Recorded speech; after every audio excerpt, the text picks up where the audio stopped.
I guess I can be speaking right now, even though not everyone is in the room yet. There's still a few people in the waiting room. So good to see you all this evening. Welcome, welcome. I can't see all of you at once, but glad you're here.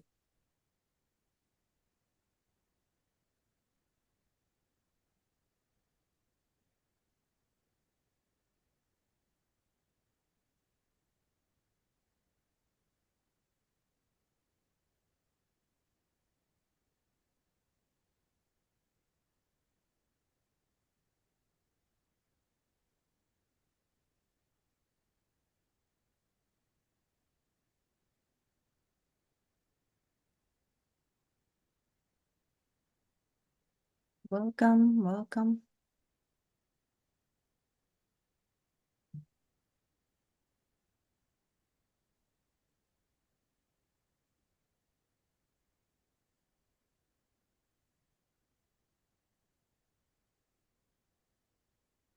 All right, it is now. Oh, there's a few more people in the waiting room. I'll give it a couple more seconds.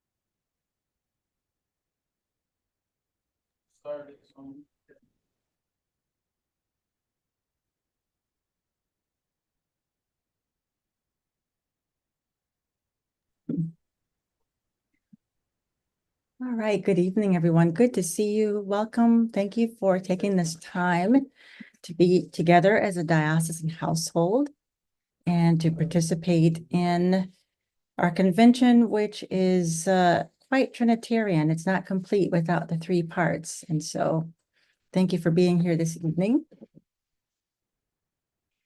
Let us pray. O God, you manifest in your servants the signs of your presence. Send forth upon us the spirit of love, that in companionship with one another, your abounding grace may increase among us through Jesus Christ our Lord. Amen. This is a reading from the 2nd chapter of Acts. They devoted themselves to the apostles' teaching and fellowship, to the breaking of bread and the prayers. All came upon everyone because many wonders and signs were being done through the apostles. All who believed were together and had all things in common. They would sell their possessions and goods and distribute the proceeds to all as any had need. Day by day, as they spent much time together in the temple, they broke bread at home and ate their food with glad and generous hearts, praising God and having the goodwill of all the people. And day by day, the Lord added to their numbers those who were being saved. Hear what the Spirit is saying to the church.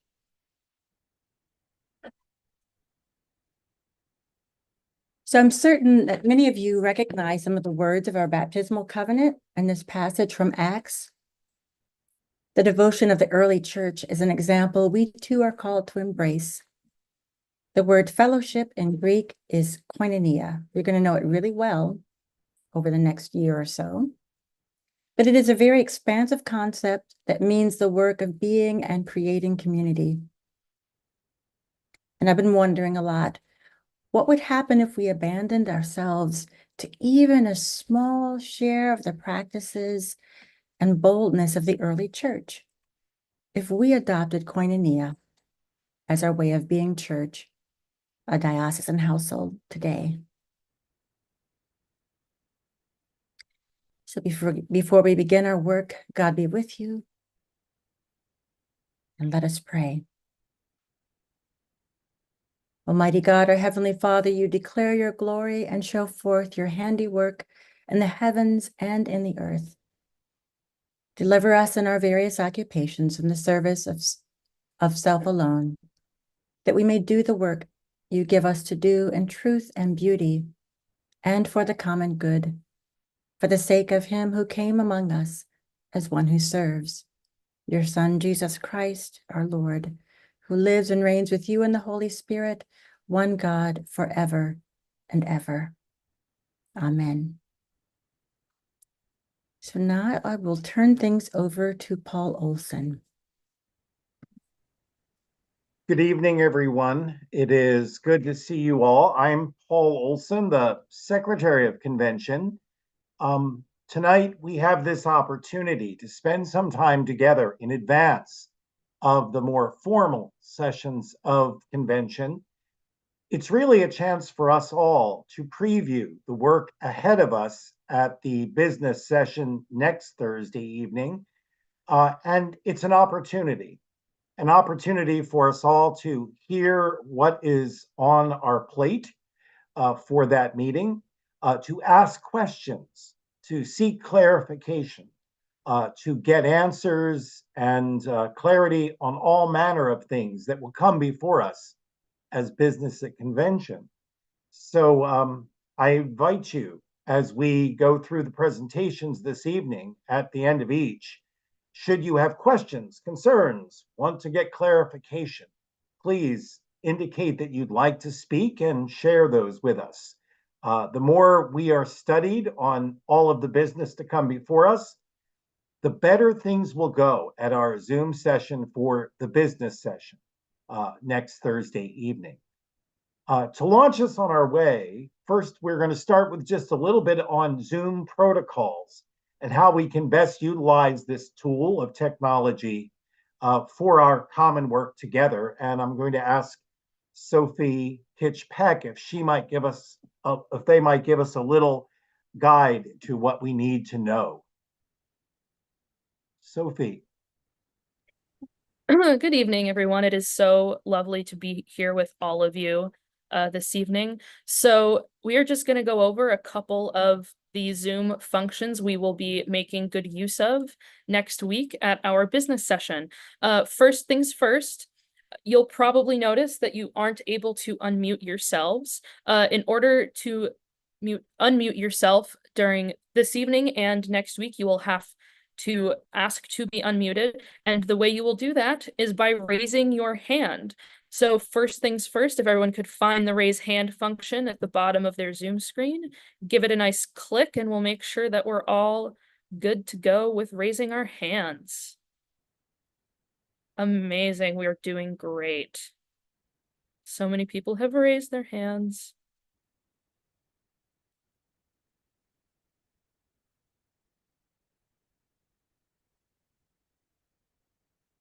All right, great. I think we are. Oh, see if we can get. I'm seeing 30 hands now. I want to see if we can get any more. 32. It will time out eventually. Oh, y'all are doing so well. I do see your comment in the chat. It should be at the very bottom of your screen. There is a, excuse me, there should be a button that says reactions or raise hands. If you click on react, raising your hand should be one of them.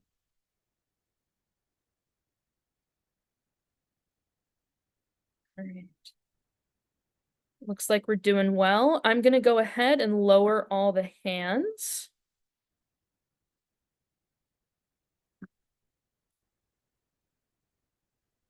All right. So the other thing about raising our hands is when we raise our hands, it will also preserve the order in which our hands are raised. So if you are waiting and wondering why you haven't been called on, it probably just means that it isn't your turn yet. I will be, as we discussed tonight, Paul and I will be monitoring the raised hands and inviting you in order to speak. I will be clicking a little button that says ask to unmute, and you'll see a notification pop up that will allow you to unmute yourself, at which point you'll be able to speak. I think that's all we need. Oh, the chat. The other thing is the chat I should worry about. So we ask that both this evening and during the business session that we only use the chat for we do not use the chat for the actual business of convention. You're free to chit chat as you will, but all debate and questions should be brought up by raising your hand and speaking. We'll also be using the chat to drop links to any of the convention documents as they come up for discussion, such as the resolutions or the nominations packet. So if you, as well as every time we take we'll talk more about voting procedure later, but anytime we take a vote, if you happen to have closed the link to Election Buddy, it will also be found in the chat.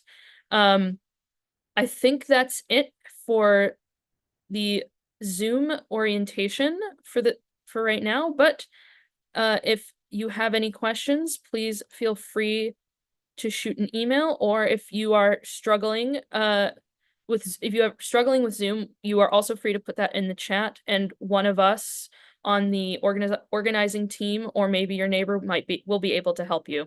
I think that's it for Zoom. Paul, back to you. Hey, thank you, Sophie. There are two main components to the business session of convention. The first of which is the discussion of and passing of various resolutions. So tonight we wanted to introduce those resolutions to everyone and give opportunity to be exposed to the language of them and the intent of them, and have opportunity for questioning about them. So to do that, I would like to turn things over to the chair of the Resolutions Committee. Anne, if you would be willing to take things from here. Anne Brown. Thank you, Paul. I will be introducing the resolutions on which we expect to take action at the business session. All of them are on the website, and if you haven't found them already, go to the About tab on the top of the website. There's a section for Diocesan Convention. Click on Diocesan Convention 2024 and scroll down to resolutions. You probably have all seen them, but in case there's somebody on here who hasn't found them yet, that's where you can find them. For each resolution, I'll speak very briefly about it and then introduce someone who can tell us more, and also who will be available to answer your questions. We hope you'll use this time, as Paul said, to understand what you'll be asked to vote on next week and to pose any questions you may have. This is a less formal setting than the Robert's Rules of Order or our own diocesan rules of order that we'll be using next week. And it will also help us to save time and move ahead more quickly next week if people have figured out what it is they're being asked to vote on ahead of time. So be sure you know what's up before you get to convention business session next week. Study the resolutions, and if you do have questions, there are names of sponsors and people who can answer questions at the top of each resolution, and you can feel free to email or call those people to find out what it is that is bothering you about your understanding. We do have, happily, fewer and less complex resolutions this year, so it's my fervent hope that next week's session will be more of a middle distance run than a marathon. We had the marathon last year. We don't need another one quite right away. Before we move into the discussion of this year's resolutions, there is one thing I want to do that we probably should do more often, and that's report progress on resolutions adopted in previous years. There's one I want to highlight this time. It's a resolution we adopted in 2020, and you can see the slide on your screen. It was sponsored by John Feld of St. Barnabas, Norwich, and it challenged us to develop a plan to end the use of fossil fuels in each of the parishes and properties of the Episcopal Church in Vermont, and to transition to 100% renewable energy by 2030. That's an ambitious goal. None of us likely expected the effects of the pandemic on our congregations to be quite so long lasting. But this effort fell by the wayside until this year. And I want to commend Phil McVeigh for picking up the challenge, connecting our diocese with the Anglican Diocese of Montreal's zero admissions churches. And you can see a little bit about that in the green part of what's on the screen. And also initiating a parish heating survey. The link to the survey is on your screen. It's also been in issues of the Mountain.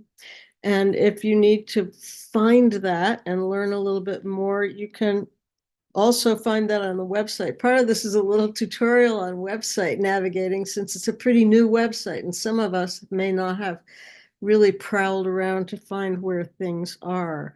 In this case, you go under news, you'll find a little section for the Mountain. You can click on that and it has links to back issues. So check the October 16th back issue, go all the way down under leadership resources, and you will find some information as well as the link to the survey.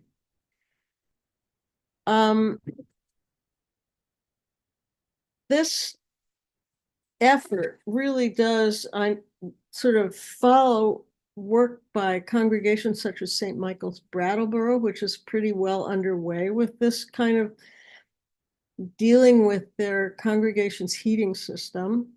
And I know others have begun studying and moving along to deal with this issue. So this whole effort offers an opportunity to collaborate rather than each congregation have to invent the wheel, start all over. So thanks to Phil, he'll be, I think, at the convention session on Saturday, as will I, and Gayan Murphy, who's on the screen here today from St. Stephen's in Middlebury, has also been involved in work for their congregation and is interested in working with this initiative. So hunt for any of us. So now on to tonight's business. First up is the resolution to adopt the fiscal year 2025 budget.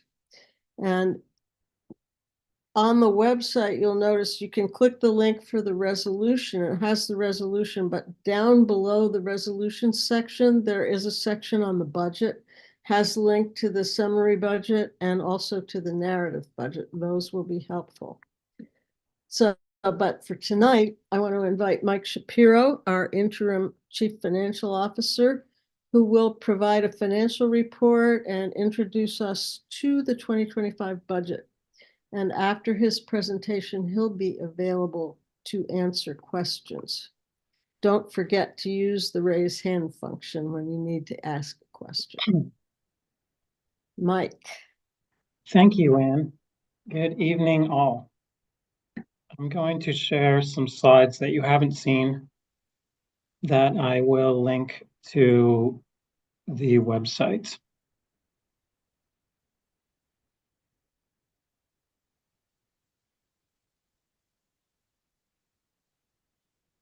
All right, you should all see my slides. Thank you. You know, I used a similar format last year, and I explained last year that 9 out of 10 budgets you see will be a profit and loss statement, an income statement, whatever you want to call it, but the budget will represent the performance of an organization over the period of time, typically 1 year.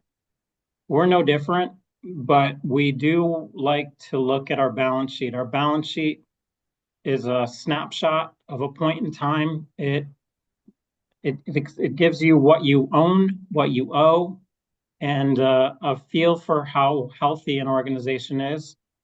And so I included that here. I included what I shared last year as of 9/30/23 and where we're at 9/30/24. The key takeaways from this balance sheet is that it's healthy. There's no debt.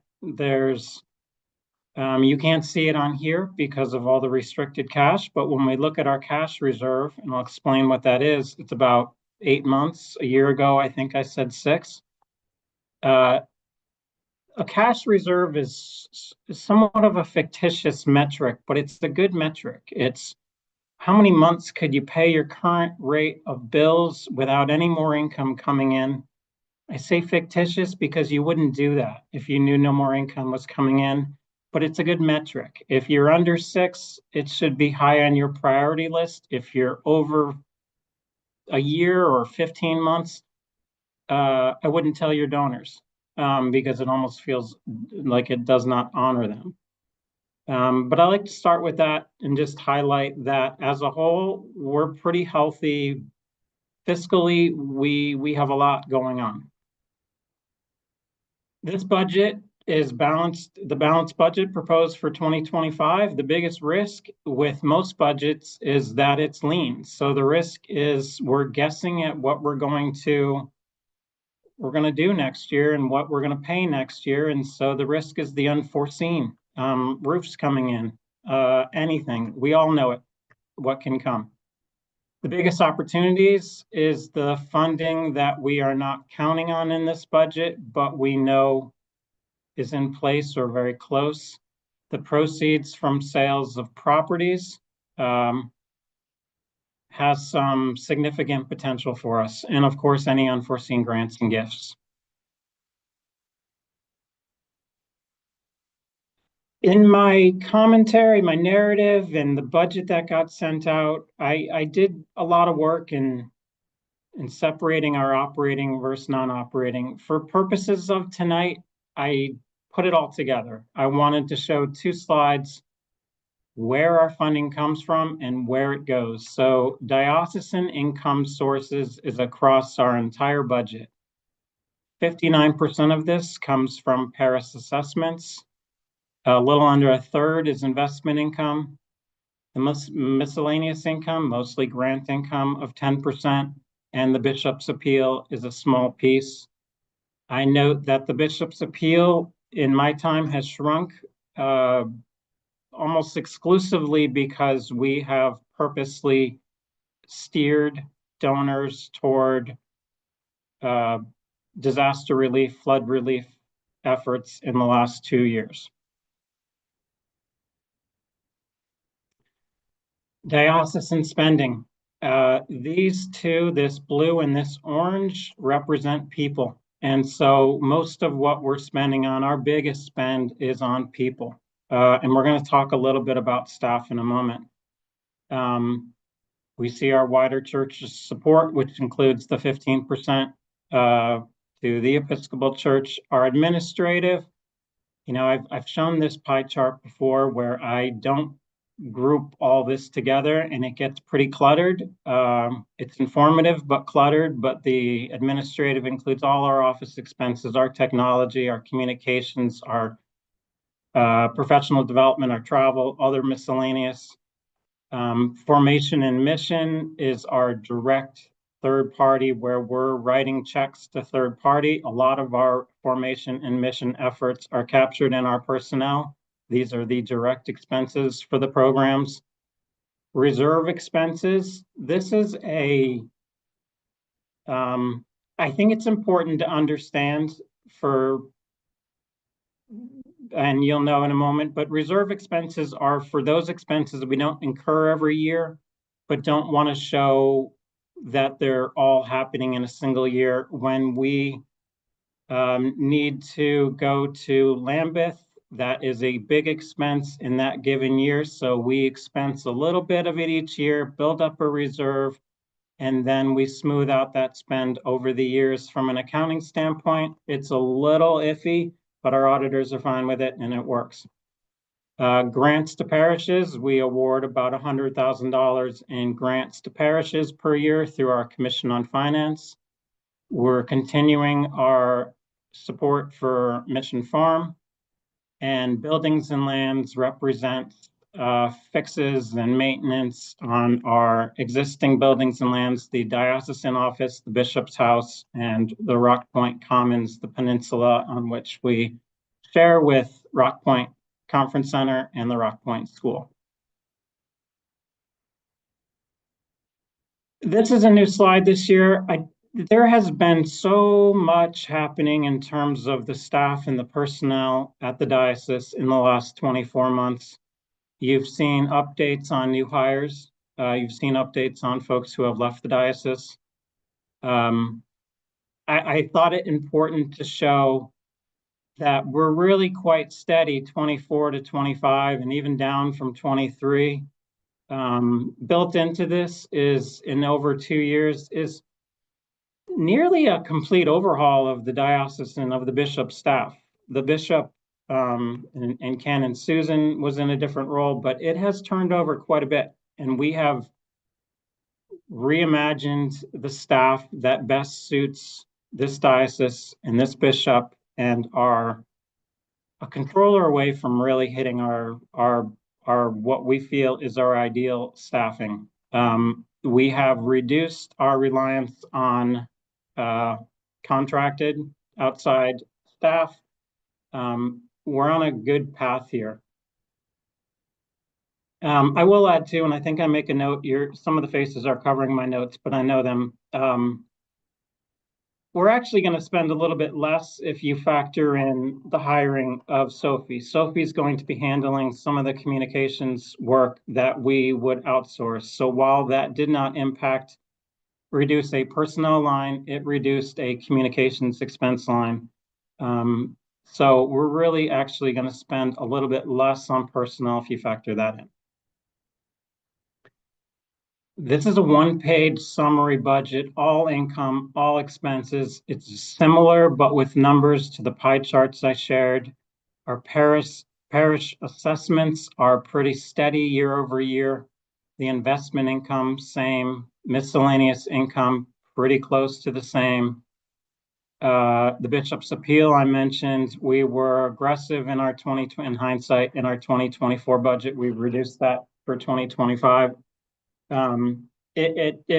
Perhaps it's a little bit negative point of view, but I just feel like with the way the last 2 years have gone, I would not be surprised if we steer gifts again towards disaster relief, flood relief. I spoke a little bit about personnel and how we're shifting across these two lines between personnel and non-employee. On a whole, we're up 6%, 2.5% of that is the COLA increase. The other thing that's driving this is that we had some savings in 24 because some of our new hires did not start on January 1st. They started in the second half of the year, and we'll have them for a full year. General and administrative, this is a lot of things in this line. The decrease is the savings in our communications expense, our office expenses, and our technology. We had some kind of startup technology costs last year, and I know I talked about it last year, so I won't again, but our technology is in a really sound spot right now. Buildings and land, I talked about, the bishop's house, the diocesan office, our share of the Rock Point Commons, which is we share in the maintenance of this property with the Rock Point School and the Rock Point Conference Center, our wider church support, including our amount to the Episcopal Church, our formation and mission budget.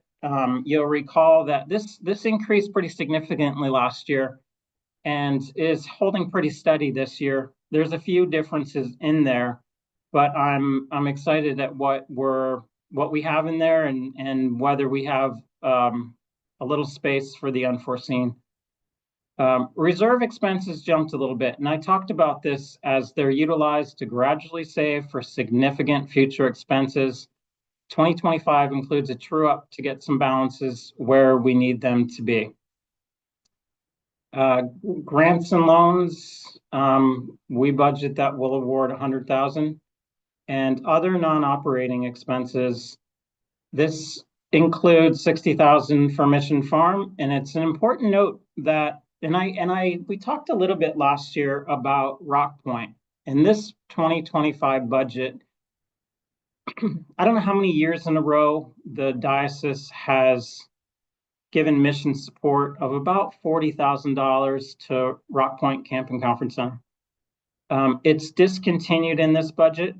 The Rock Point is not a fully sustainable operation, but they are on their way. The big achievement in the last 18 months out at Rock Point was a deal with Burlington School District to house their alternative high school programs.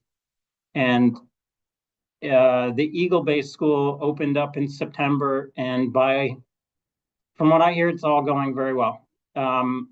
We have shared office space with the folks from Rock Point, so I don't think they feel abandoned. When I talked to Kelly Kimball about this, she was a little taken aback, but she understood. You know, when I said, you have a cash reserve that parishes don't have. And she said, yeah, but we have a building that didn't get fixed. And I said, there's just too many parishes out there that need it. We're here if you need us, but it's not going to be a budget line for 2025. And I think she understood that. And I don't want to put anyone to sleep, but I talk about the reserve expenses. We book these expenses each year. There's no cash out the door yet. It will come when we go to Lambeth or Trigen or we buy a new car. We will incur real cash out the door. But we need to use these reserves. And so when I write down below that our expenses are 70,000 higher than our income, and we're going to use some reserve accounts, well, we're not hurting our future. We're using reserve accounts that we set up for this purpose. And so while some of these expenses that we will incur in 2025 are funding different reserve expenses than the ones we're using, I thought it important to show these come in and out every year. We're doing a better job now of recognizing the reserve funds that we have and are using them. That's my story for tonight. Are there any questions? Sophie, would you like me to? No, got it. Thank you. I am going to just remove your pin. If you could stop sharing your screen so we'll more easily be able to. Thank you. All right. All right, David, you should be able to unmute yourself and ask your question. Hi, Mike. I know there's been a lot of initiative around the constellations. Do you have any breakout of what that looks like and what charge that might be in the budget? Because it doesn't look like it's a line item.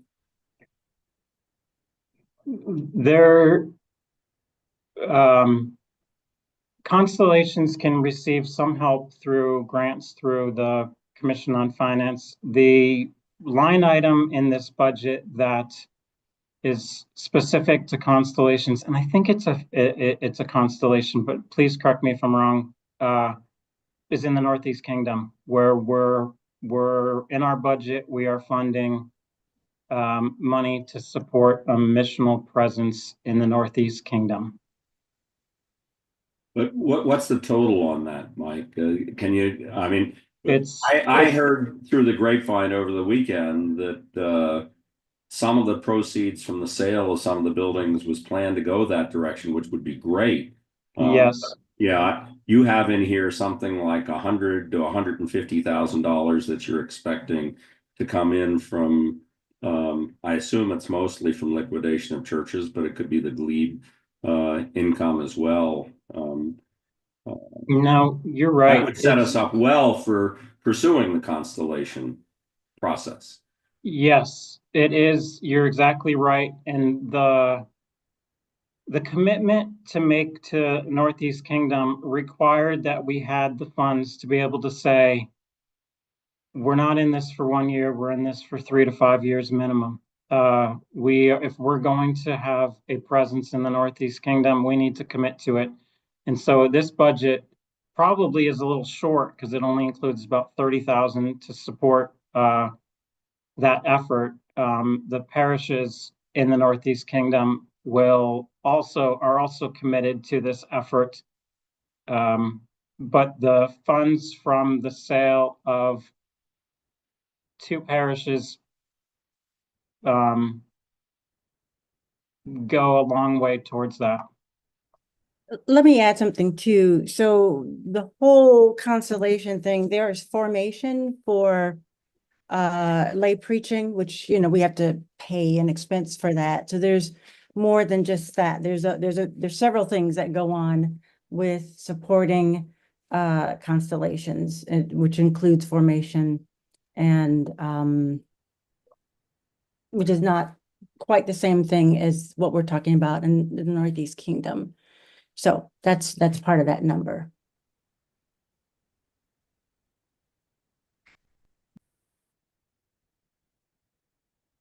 All right, Lizette, you are next and you should be able to unmute yourself. Yeah, thank you for a very good presentation, by the way. I just would like to have, just for being able to understand it better and for transparency, I would really like to have a detail of the personnel expense and the employee, more detail, not just the big number, but to really be able to see, all the details. And so I was wondering where I can get that. We'll talk internally. I'm reluctant to put salaries out on our website. I'd be willing to put together an org chart that lays out who works for the diocese and what their roles are. I think that is something, I'm speaking for others, but that would be a useful document. Would that satisfy? Whichever way I That's can not get it, normally that would be done. fine. I mean, It's not whichever normally way. done, which is why Mike didn't do it. Excuse me, what? It's not normally done. That's why that was not part of the presentation that he gave. Well, mostly, like in parishes, we always see all the detail, just to be more transparent, because that doesn't tell me anything, But, I would be happy to just see it, if you don't want to put it online, whichever way, I would really appreciate that, just, I don't know if anybody else would like that too, so, but, that should be possible, that should be available. Sure. We can certainly lay out who is filling which roles at the diocese.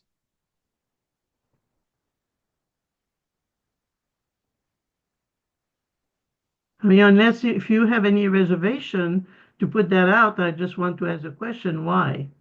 Oh, my only reservation is I don't want to share people's salaries, individual salaries on our website. That's just a But no, personal. I understand that on the website, but I mean, like in the parish, when you do your budget, you're really very open you have the parishioners supporting the parish. Here you have, the parish supporting the diocese. And I think it's very legitimate. I mean, I didn't think it was going to be a complicated question, actually. It's very basic. No, I mean, providing, 50, yeah. it's the biggest part of the expense, so that's why I would like to be able to have a little bit more details in what's going on. I mean, who, No, I agree. Having a list of who's working for this diocese and what role they're filling and their responsibilities would be useful from a number of fronts.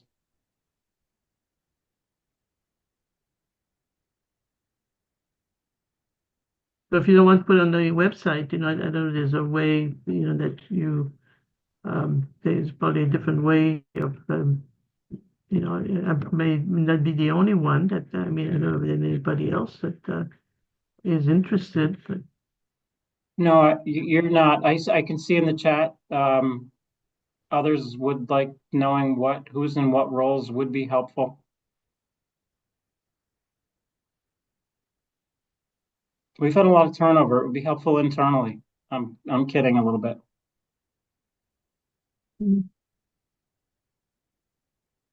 so what's your answer? My answer is, I'm not the one that would create an org chart within the diocese of who is in which roles and their ultimate responsibilities. But I feel pretty good saying that that document showing who works for this diocese and what role they fill is something we can certainly produce. Whether it goes on our website or gets distributed through some other way is not my decision, so I'm not stepping up and saying I'll send it to you tomorrow. But I agree with you that it is important when parishes reach out to the diocese, they know who to reach out to for which areas, and what is who's responsible for what tasks and responsibilities. And I think also it's important to know what's the stipend. You know, I mean, I would like to know what our contribution, and I mean, and I'm all there to support, you know. I have absolutely no reservation in the stipend and stuff, but I would like to know, you know, I mean, we're not like in some of those companies where they want employees to all hide their salaries, you know, because they don't want to make sure that other people, you know, I mean, let's be transparent, let's be open. If we have anything to hide, well, that's a different issue, but I don't think so, you know. Yeah. The question of whether salaries should be shared is a fair one. I always vote no on that, but I know people I respect would say, put it out there. I don't think it's necessary to share individual salaries across the diocese, but across the diocesan household. But we'll talk about it internally for sure. Your request is heard for sure. Maybe at least to the delegate, you know, I mean, that's why we spend time and energy, you know, to be part of the, you know, you may not want to put it in the wide diocese, but at least, you know, to the people that gathers for the next, today and next week and Sunday, Saturday, and, you know, I mean, I mean, it must be a reason why we're going to vote on something, you know, I mean, God. Right. But anyway, so you know my question, and I just hope that, you know, the answer comes for everybody, you know, if it's yes or no. Thank you. I like things in the light, yeah. Thank you, but thanks for your presentation, though.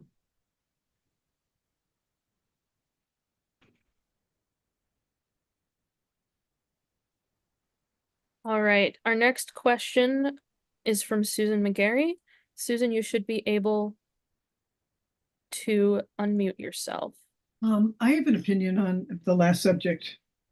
And I know that over the last several years in our convention, we've been moving more and more forward with transparency about stuff going on financially. And we had an asset liability sheet, which has been one of the issues that's been difficult going forward.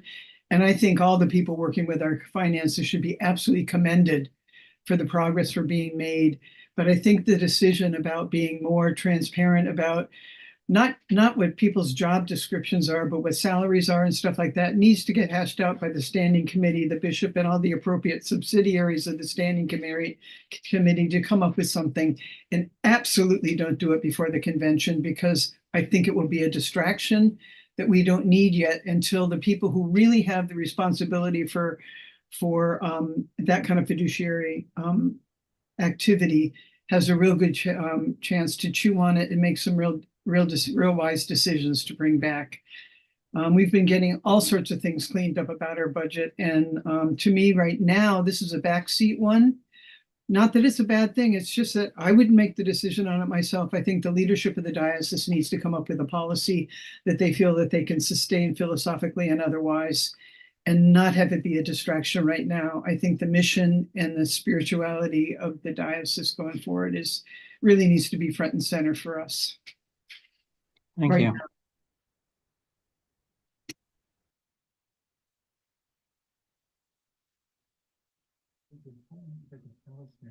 Dave, you should be able to unmute.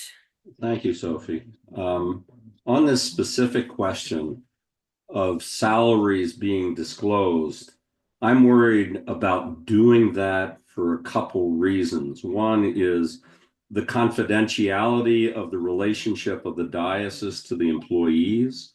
I don't think it should be shared broadly to convention members. I don't think there's any benefit to it. And in fact, I don't know what, if you had that information, what you would do differently with it, other than to say, I don't agree with this number, it's too much. And I don't think most of us are in the driver's seat to understand how much people in the roles that we are looking to fill are getting paid and what's competitive. I know it's been tough to find people. And so I would be really, really reluctant to share that broadly. If you want to have a one-on-one conversation, that's okay, but I don't want to put it out in broadly to the convention. I would not be a supporter of doing it on the website. And I know I was a trustee of the Diocese of New York for a long period of time. We never, ever disclosed compensation to individuals, and our employment base was significantly higher than what the Diocese of Vermont is. So I'm not sure the benefit is there, and I'm sure there's a downside risk that we could lose employees if people come and see exactly what they're being paid. So I would be a strong negative proponent on this concept.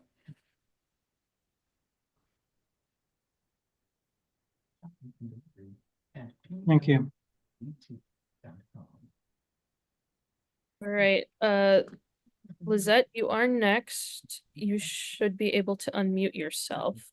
Yeah, I just want to add, interestingly enough, if you look at the city of Burlington, you can go into their yearly report and you can see everybody's salary, so I'm just saying, I hear what you're saying, but I mean, we shouldn't be so secretive and about, anyway, I just want to say that we wouldn't be the only one that show salary, but I understand to put on website. I hear you, that I agree, but there must be another way to be able to see the details.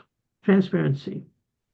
Well, and I will just add this because we do need to move on. There are lots of comments in the chat box that that's not a normal practice for diocese, because there are so many details that go into each individual salary package. And then it's like, we've got to decide how are we going to do our work together. And if hundreds of people are involved and how those things come together, we would never get anything done. And this is a different sort of a setup. So, I'll just say, Used to be though, but that's okay. well, Yeah. just saying. So we do need to continue, although I'm not the MC. And so I'm sorry to be stepping on your toes, Paul.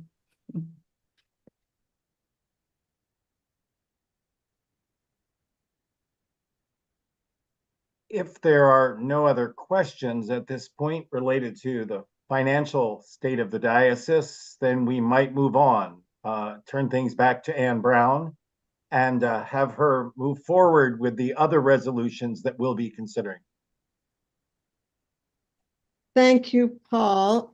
One reminder I would like to make is that when people do speak, please state your whole name and your congregation or role in the diocese. It helps everyone else to know, because sometimes people just have their first name on their screen and we don't know who you are. The next resolution coming before us is one that we do every year. It establishes a minimum standard for clergy compensation in the diocese, and this is the resolution that will do that for 2025. And I'd like to invite, I guess, is Linda speaking to this or Greta here today? It is Greta. Greta, can you raise your hand? So Okay, Greta. Thank you, Dean Greta Getline from the Cathedral.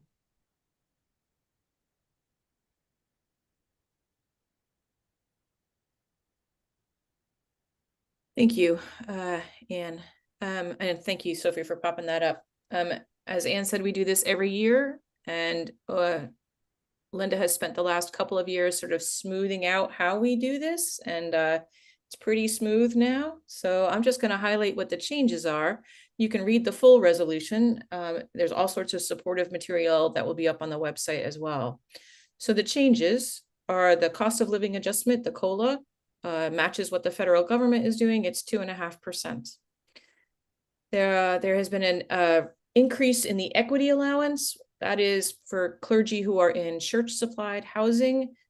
The recommendation is to increase their equity allowance to 5% of their total clergy compensation. I believe we were at like 4.7 or something like that last year. So the recommendation is to increase that to 5%. There have been some increases in the supply clergy rates, so please pay attention to those. And then probably the most significant thing is the health insurance changes. I'll just spend just a minute talking about this just so it's clear why this happened. As you all know, health insurance rates, especially in Vermont, are through the roof and becoming rapidly unaffordable to many, many people and some parishes as well.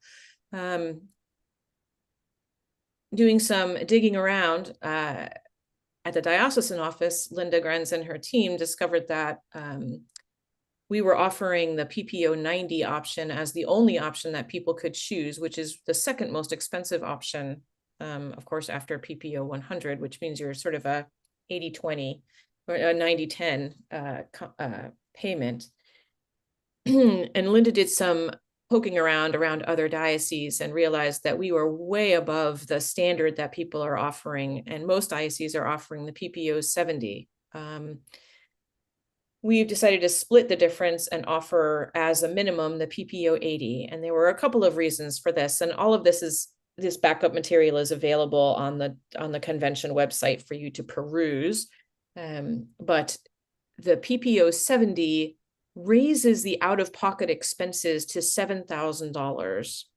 And our HRA reimbursement max is $2,000. And so there was a concern that if we went to PPO 70, which would save churches a lot of money, whoever is covered, a lay person or a clergy person, could be sort of one broken bone away from a broken bank, as it were. And so we decided to go with the PPO 80, which has maintains a $2,000 out-of-pocket expense. And to that end, I should have put this on here. I'll correct it for our actual business meeting. The HRA recommendation is to be at the maximum out-of-pocket expense, which can be up to $2,000. So that's the biggest changes to health insurance. I want you to point you toward the diocesan website under Diocesan Convention, and then Diocesan Convention 2024 are the supporting documents for all of the clergy compensation for 2025. There will also be up there soon a full guide to help you calculate for maybe a new clergy person that you're hiring. If you already have a clergy person, you're just making a couple little of adjustments in their salary. But if you're hiring somebody new, there's a whole worksheet you can fill out that gets you to their total compensation package. After convention, and we're not sure where this is going to be, we're going to move you'll be happy to know, we're going to move all the compensation and benefits and supply rates, all the things about how to pay people, into one place on the diocesan website. Right now, they've been sort of buried in convention journals and convention resolutions, and there's really no easy place on the website to go. So how do I pay my clergy person? So Sophie is on top of that, and we'll be creating a special spot on the website to put all of that stuff in. So stay tuned to exactly where that will be. In the meantime, if you have any questions, you can contact Linda Grenz at transition@diovermont.org. And that is all I have to say about that. Questions?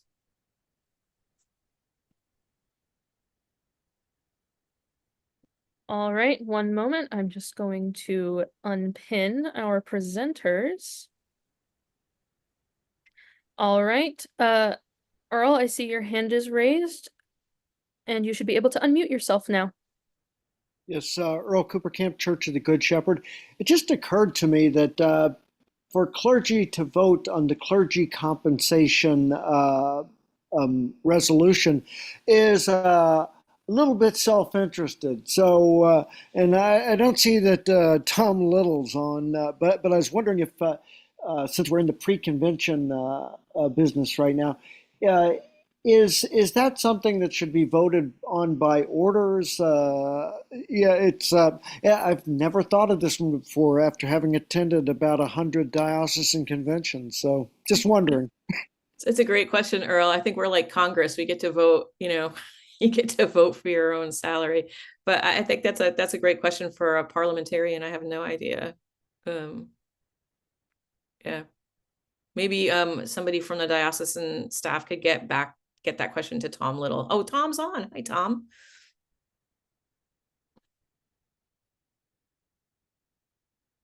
You should be able to unmute yourself now, Tom. Good evening. Earl, I don't think anyone has ever raised that question in the 30-some years I've been chancellor, but if the convention were being asked to vote on something, this is a very broad resolution. It's a percentage increase that is directed mainly at parishes and who make, in a sense, the implementation or operational decision. So I don't think it is the kind of conflict of interest that should prevent clergy with voting privileges at convention from voting on it. That's my view.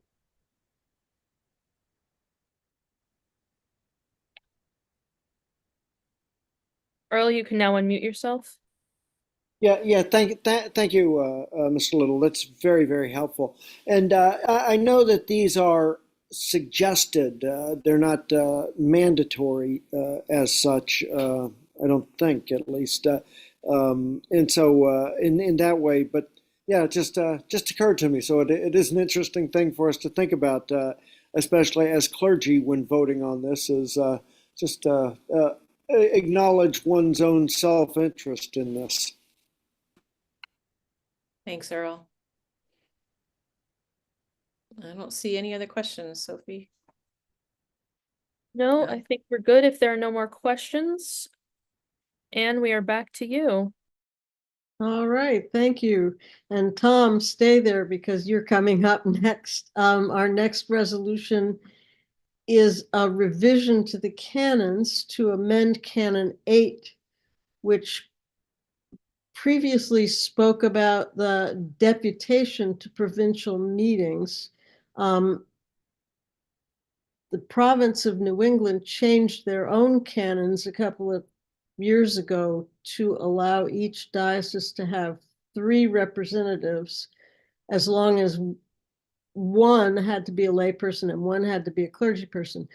Our canons didn't agree with that. So what we're doing here is changing our canons to recognize, first of all, that they don't talk about deputies, they talk about delegates. And that's a distinction that is dear to the hearts of general convention deputies, but it's not really an issue here. So all we're doing is changing the Canon 8, to conform to the practice of the province of New England. And I'd invite Tom Little, who is on the Canons Committee and the Chancellor of the Diocese, to add any clarification to that if he wishes. Thank you, Anne.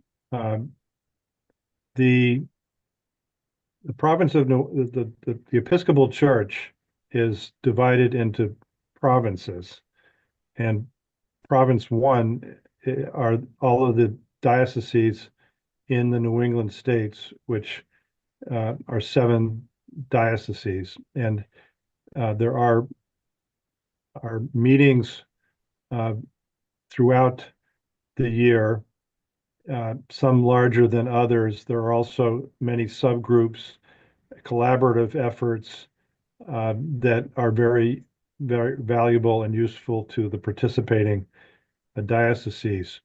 But there is what used to be called a synod, is now the more common term is a conference, a provincial conference.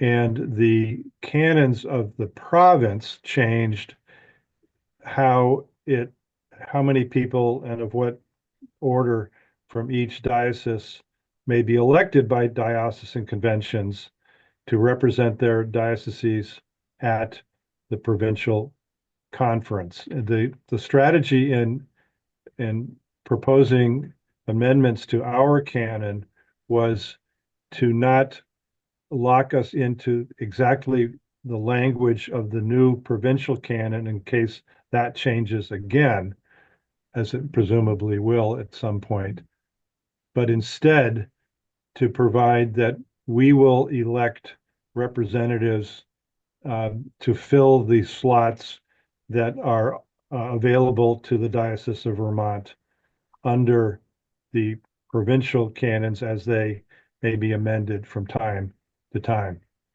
So this is a cleanup and aligning us with the provincial canons and changing some of the language to update that as well. And this is not any change in the substance of anything. It's the process of electing delegates from our diocese to serve as members of the provincial conference. And I'll stop there.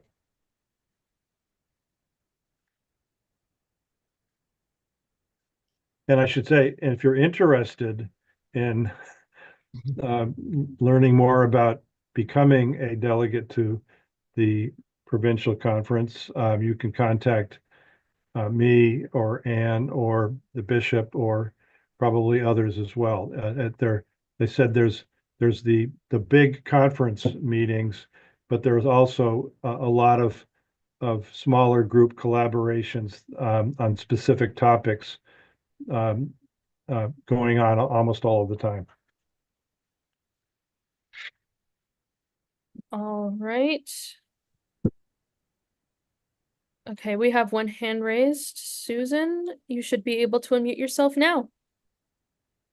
I'm Susan McGarry, and we've been instructed to call old codgers, just retired clergy of the diocese, but I do worship at St. Thomas and Grace in Brandon. And just a philosophical note, and it's not really important because there's no answer, I think. I'm interested that I'm sure it's wise and right philosophically to change from deputy to delegate, or from deputy to delegation in the language of New England. And yet it seems to me that one of the reasons we have deputies going to General Convention is that, as opposed to delegates, is that we ask them to vote their conscience and we trust them to be people of good and wise conscience to do that. Whereas when you are a delegate from a congregation, you have some responsibility to represent the congregation's needs and thoughts, etc., at the convention. And that's a lot easier to do with your own congregation because it's a community with whom you're in contact all the time. I'm not sure how our provincial representatives can be all that much really delegates of the whole diocese because they don't have that intimate relationship as you would with your own congregation. And I'm sure it's right to just join with New England, but I think there's a philosophical issue there. And I mostly did this so I could give you my name and place because Anne asked for that. Thank you, Susan. I agree with you about the difference between deputy and delegate. As a longtime deputy to General Convention, it is valuable to know that we have been entrusted to trust our own consciences. And I'm not sure what went into the province of New England's decision to change, but they did. So we're sort of stuck with it. And we need to fix our canon so it kind of conforms and that the people we send represent what the province is expecting.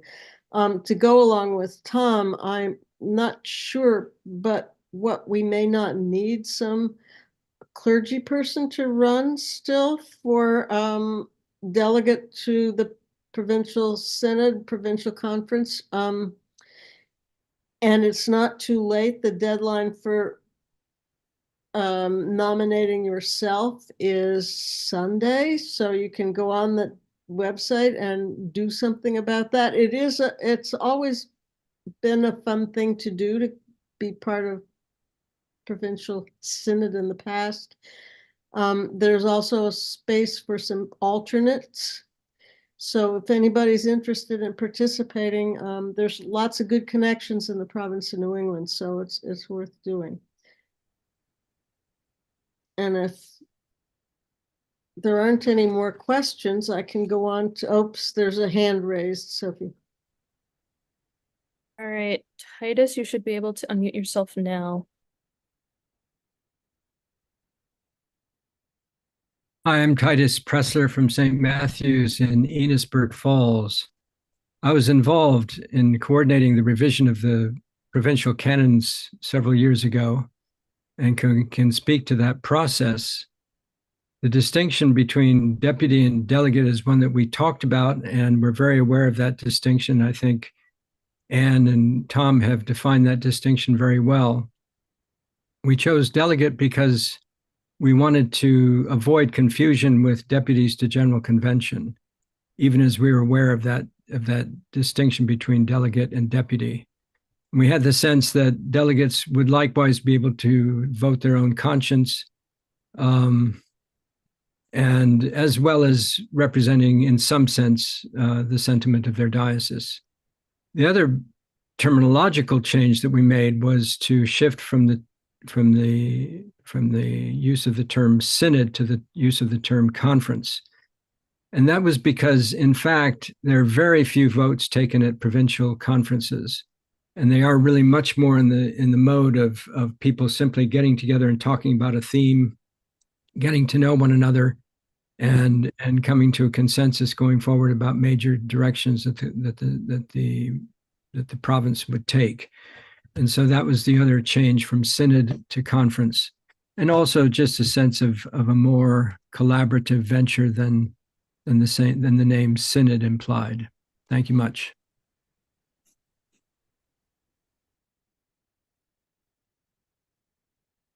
All right, thank you, Titus. We're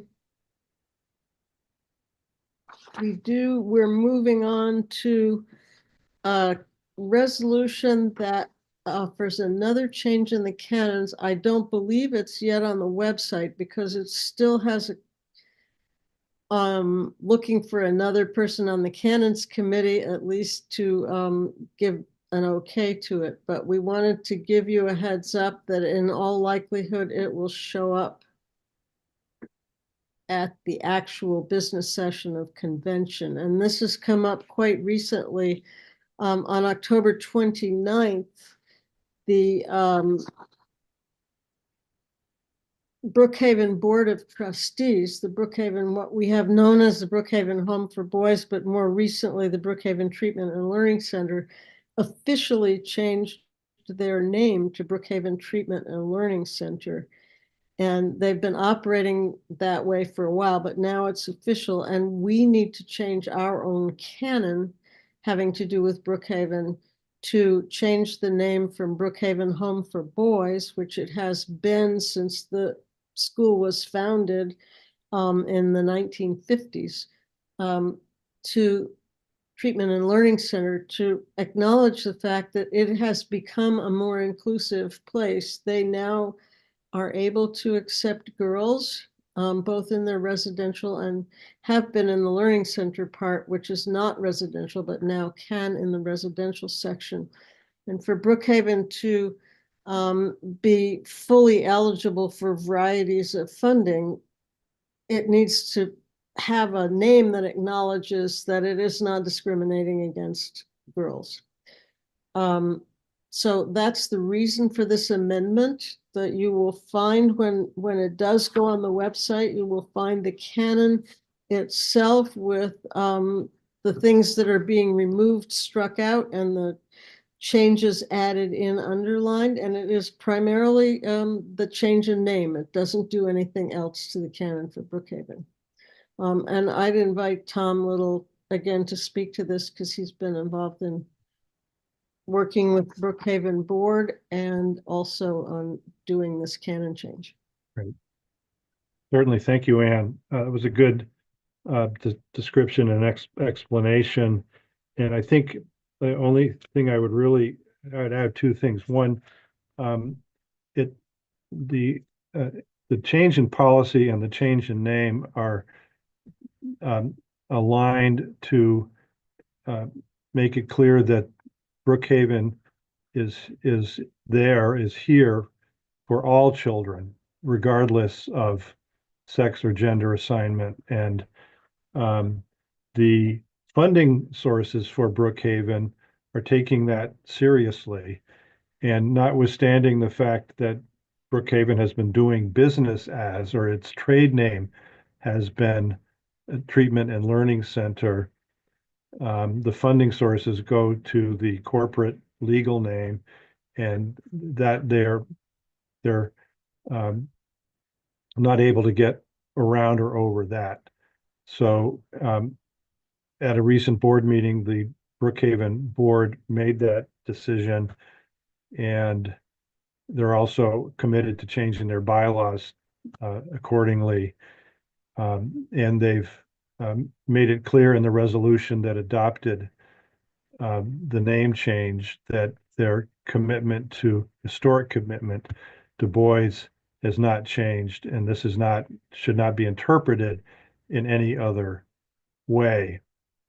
The canon draft simply goes through, and every time the words need to be changed to reflect the name change, there's a proposed edit to the canon. This came up late in the game, and the Canons Committee has scrambled to get its arms around this. And I have 2 more Canons Committee members to check in with and get their sign off on it. So and it'll be up on the website, I believe, tomorrow.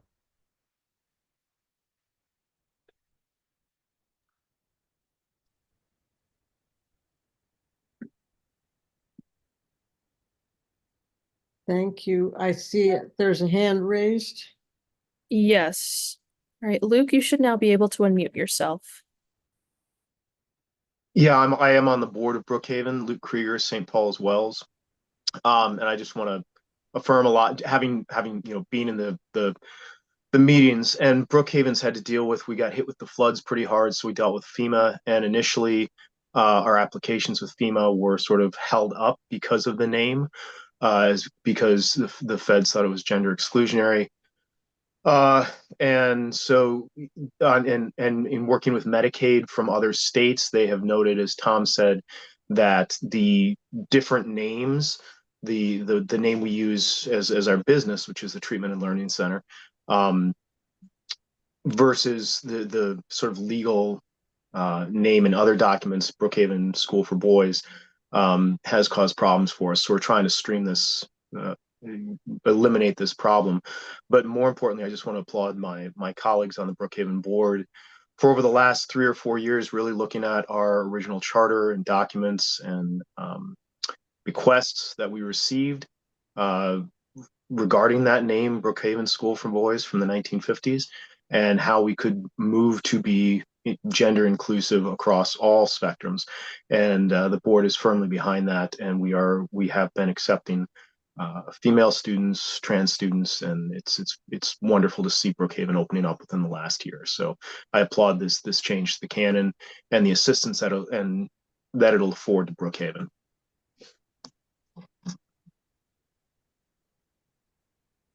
Thank you, Luke. That was very helpful. And I don't see anybody else, so we'll move on to the final resolution. This one is titled Declaring the Episcopal Diocese of Vermont to be Apartheid-Free. Its sponsors are Wally Good and John Heermans. Their contact information is on the top of the resolution when you download it under contact persons. This is a fairly simple resolution in some ways, that we follow up our own resolution that we approved in 2021, dealing with the issues of apartheid in Israel. And this is asking us to join other communities in the nation to declare ourselves an apartheid-free community, which has to do with more than more forms of racism, bigotry, discrimination, and oppression, that we oppose those. I'd like to let John and Wally speak for the resolution rather than me rattling on about what it says. But there is one thing I want to point out, as in the spirit of giving the little report on the 2020 resolution on transforming to carbon-free or fossil fuel-free congregations, that the earlier resolution that we did pass did go to General Convention, which was its goal. And it was discussed this past summer. Unfortunately, the term apartheid was not something the bishops wanted to contend with, and it did not pass, but there were resolutions from, I think, 5 or 6 dioceses that my committee combined into one and attempted to have it pass. There were a number of really good resolutions passed this past summer related to the subject of Israel and Palestine, and if anybody's really interested, get in touch with me and I can point you to what they were. Meanwhile, if Wally and John are here, I'd like to let them speak to this one. If you're here, can you raise your hand so that I can unmute you? That would be lovely.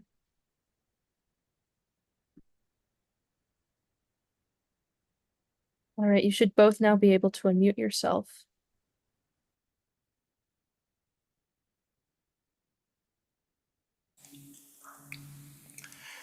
Hello, so thank you. My name is John Heermans. I worshiped at St. James in Essex Junction for about 30 years. And now I worship at the Rock Point Wisdom School, and I still go to St. James from time to time, especially when they need their peace pole repaired. So this resolution is, as Ann said, a follow-up to a resolution that was passed a few years ago on apartheid. And when I talk to my Palestinian friends, they are beyond apartheid. They want to talk about genocide. And the criticism from Palestinians and from the Palestinian Christians is that the churches in the United States and Europe have been silent and therefore complicit in a horrific ongoing genocide that has, they say 40,000, it's been 40,000 for 3 months. The real figure of the number of people killed by our bombs that we are paying for, you and everybody in this on this screen, we are paying for 2,000-pound bombs to be dropped in neighborhoods in Gaza and now in Lebanon and soon to be in Iran. And this is unfathomable. This is really beyond any hope for the churches. This is a moral question. These are people that the Palestinians are not considered as people anymore. This ethnic cleansing goes on, it's been for a year now after Hamas, and we can argue about Hamas later, but 40,000, the real figure is 100,000 people have been killed and maimed and body parts thrown all over. Women and children, 70% of the people killed have been women and children. And the settlers are financed by the arms of the settlers are paid for by the US taxpayer.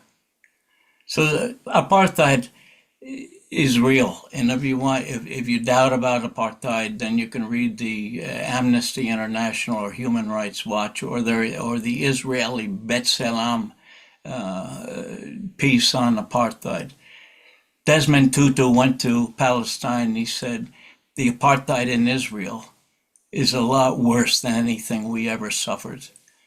Nelson Mandela said, we will never be free in South Africa until the Palestinians are free. This is about freeing Palestinians. That's all I have to say. Thank you.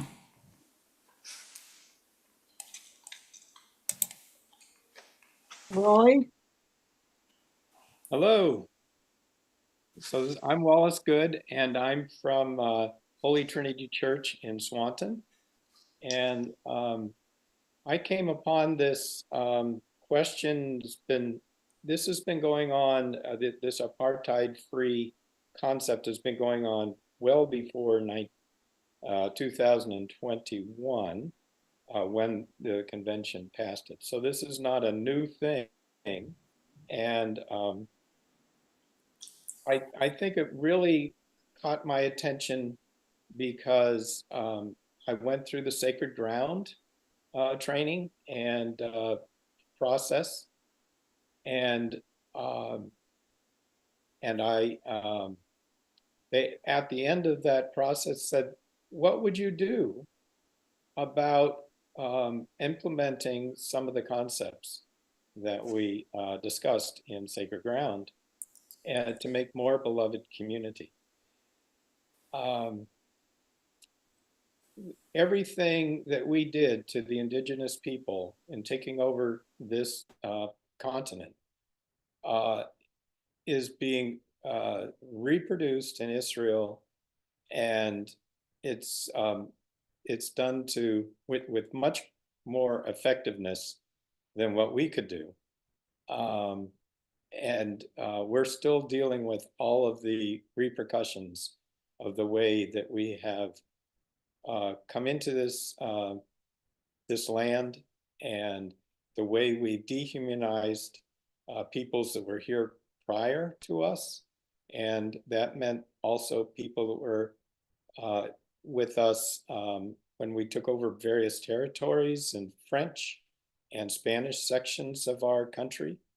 And it just really hit home that this is a space in which I could make a voice and be a sponsor to help the Palestinian people, and to say we want to be apartheid free, and in our diocese to help create beloved community as one aspect. And that's really all I have to say. Thank you both. Are there questions? All right, the first hand that I see raised is Susan McMillan. You should be able to unmute yourself now. I am also going to give our proposers the opportunity to unmute themselves again, just in case there are questions that they can answer, if you think that would be appropriate, Anne. Sophie, Yep. Susan McMillan wrote in the chat she's having some tech difficulties, but she put her comment there. Excellent. In that case, I would. Oop.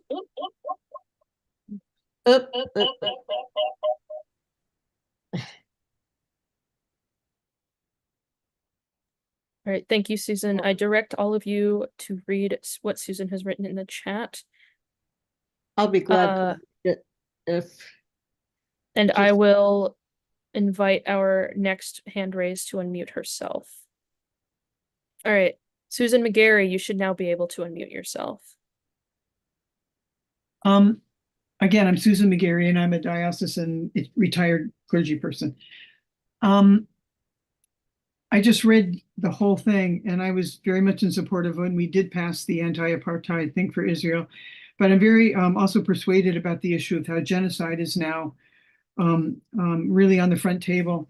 And also would say that one of the difficulties of this, which I think could be expanded, and people who did this did an excellent job, yet I think both with the genocide issue and otherwise, the only Palestinians who are citizens to whom this speaks are either in Israel or in annexed territory. So it really doesn't do anything about protecting, at least legally, with a legal language, Palestinians on the West Bank or in Gaza, because they're not citizens.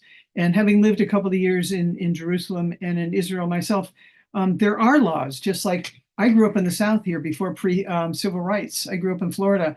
We definitely had apartheid, absolute rules and laws that restricted what Black people could do and white people, not so much white people could do, but what Black people could do in society.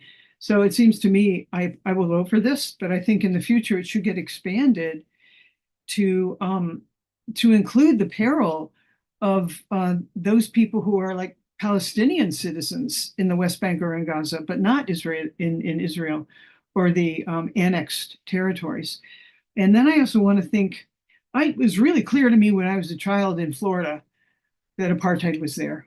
It was so clear. And it was so clear after the civil rights movements when the laws had to be gotten off the books. Like Black people it was illegal to go to Florida, Sarasota beaches if you were Black. We didn't have schools together.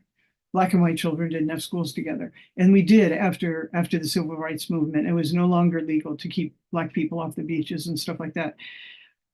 I'm trying to think of in our own society where apartheid really works when it's a legal prohibition. And I'm wondering if in our own society, it has to do with places where, for instance, they have outlawed teaching anything about the histories of Black people and slavery, or lesbian, gay, transgender people and their evolution, and they're part of our society. I'm just posing things philosophically, because we're saying we're not going to be apartheid. Where are we being apartheid when it is when it's a legal definition rather than a societal discrimination definition? I just offer those comments.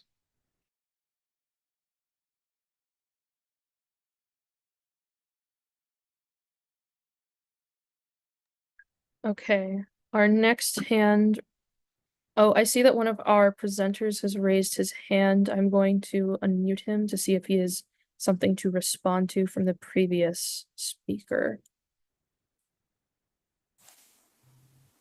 Thank you. So, Susan, thanks for those comments.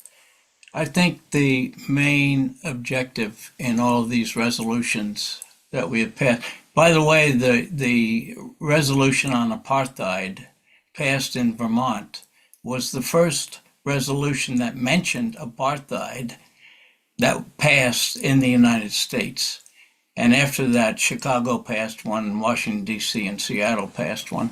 And this year there are others that are going to pass. This is about educating people about what's going on over there. People don't know. It's been hidden.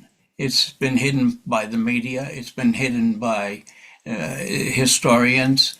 This is about education.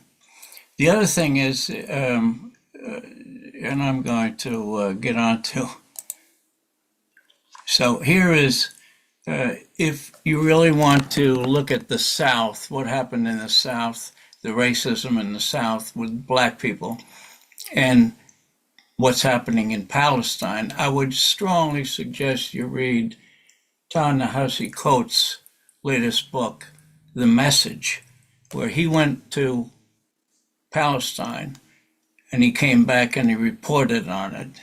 And he says something, look, I don't know, this is not complicated. This is racism. It's racism, pure and simple. And this is a terrific book. Thank you very much. All right, our next hand is from Lizette. Lizette, you should be able to unmute yourself now.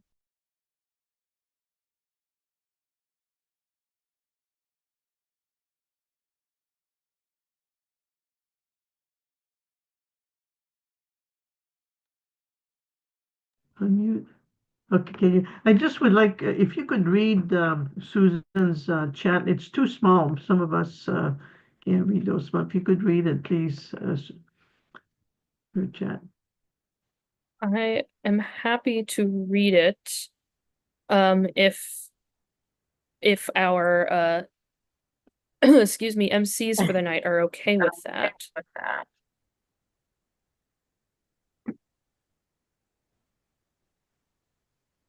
So what? it's okay, Yep. it's okay with me. I'll be glad to read it since she did try to get on and was unable to get her computer to work. Why don't you read it then? Yep, Yeah. I can scroll back up and find it. Okay. It's Susan McMillan. She said, "My speakers are broken and I am afraid I won't be able to unmute. I fully support a resolution along these lines, but I'm afraid I'd prefer it be worded as aspirational. I hesitate to declare ourselves an apartheid-free community, although I pray someday we may be able to say this.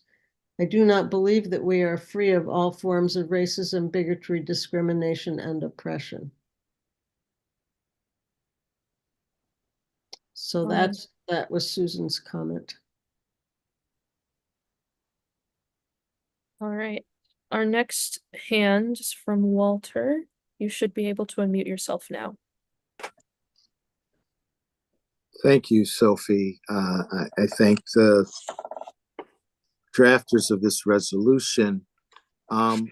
Just a couple of things, and some of it's clarification because my colleague clergy, Susan McGarry, asked the question. So very briefly, using the term, and for those who don't know, I was very involved in at the General Convention in the previous resolutions at General Convention, but also I serve on the board of Friends of Seville North America, as well as work that I've done for years with the Episcopal Peace Fellowship Palestine Israel Network. The term apartheid in this, and I use the pronunciation that South Africans tend to use. Apartheid is distinct from segregation that occurred in the United States, whether in the South called Jim Crow or in more subtle forms in the rest of the country. Apartheid, in the context of what happens in Palestine and Israel, is that within legally recognized Israel, Arab citizens who tend to be Palestinian in ethnicity are treated as second-class citizens. That's one type of discrimination, or as the word apartheid means, separateness. However, there is the walls that separate Israel from the West Bank and from Gaza. That separateness is actually very much like what happened in South Africa during apartheid.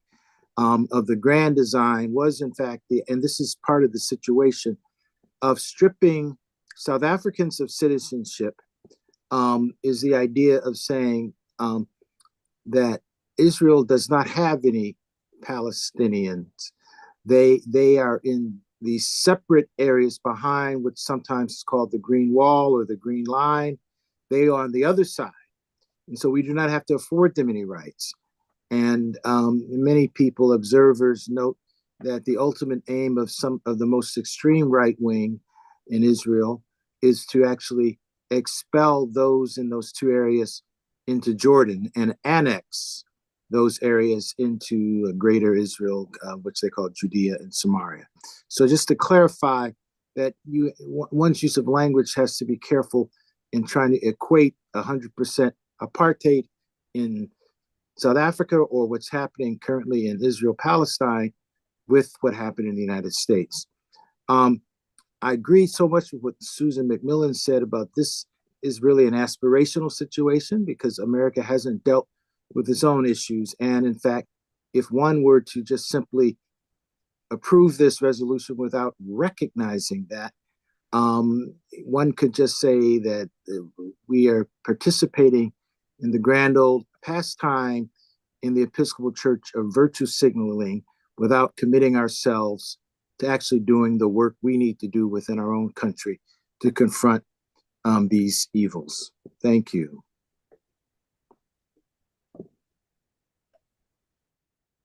Okay, Elizabeth, you are next, and you should be able to unmute yourself now.